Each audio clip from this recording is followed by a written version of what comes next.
Je pense que c'est un élément primordial. Je vais vous expliquer un petit peu ce qui s'est passé, nous, dans la gestion de la crise Covid, qui a été en fait un catalyseur de changement assez important pour Nexans. Au-delà de la protection des employés, on s'est demandé comment on allait protéger nos clients. C'est quitter un peu cette vente transactionnelle qui est très diffuse, orientée très volume, pour justement une vente qui est beaucoup plus axée sur la valeur. La valeur, le développement, la compréhension du besoin client. Et cette mutation, actuellement, est en train de s'amplifier. Les clients, maintenant, ne veulent plus du transactionnel et du simple.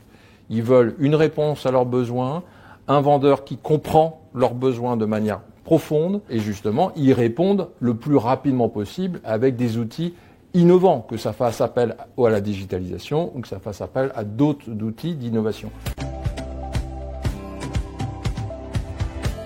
Transformer l'approche sales marketing chez Nexans, déjà ça part de ce que je viens de vous annoncer, c'est-à-dire un travail de réduction de complexité assez important sur bien déterminer les clients qui feront l'avenir de Nexans dans les prochaines années. Donc on est plus dans une logique de qualité que dans une logique de quantité. Donc l'objectif pour nous, c'est que sales marketing travaille ensemble, développe ces clients-là, recherche de l'innovation et surtout on quitte un peu ce monde de vente à volume transactionnel où tout est bon et servons du plus petit client au plus gros client pour se recentrer uniquement sur les clients qui apportent la plus grande valeur ajoutée pour notre avenir et qui ont aussi un grand besoin d'innovation et de développement et donc de contact avec nos vendeurs qualifiés et nos marketeurs pour aller promouvoir de l'innovation permanente.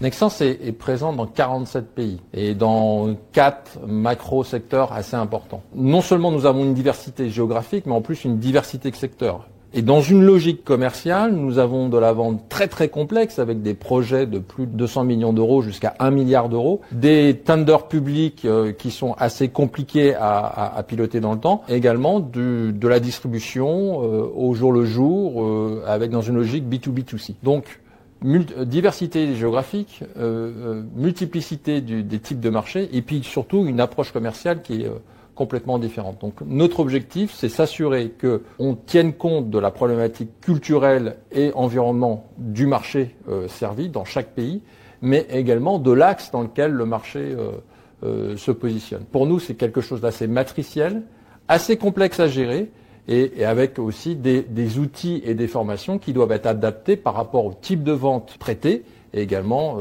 la zone géographique qui est développée particulièrement dans un contexte de formation. Notre partenariat avec Halifax est assez fondamental.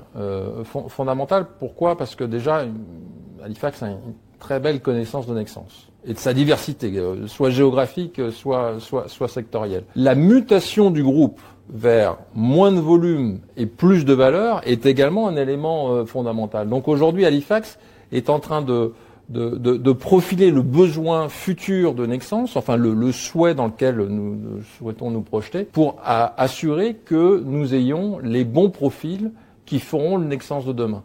Mais une fois de plus, avec un suivi géographique, que ce soit au Pérou, au Brésil, en Chine, aux États-Unis ou en Europe, Halifax nous accompagne sur l'ensemble du globe par rapport à cette recherche d'assessment et puis également cette montée en puissance de notre fonction commerciale et marketing, mais également en prenant en compte la complexité de chacun de notre mode de vente en fonction des marchés servis.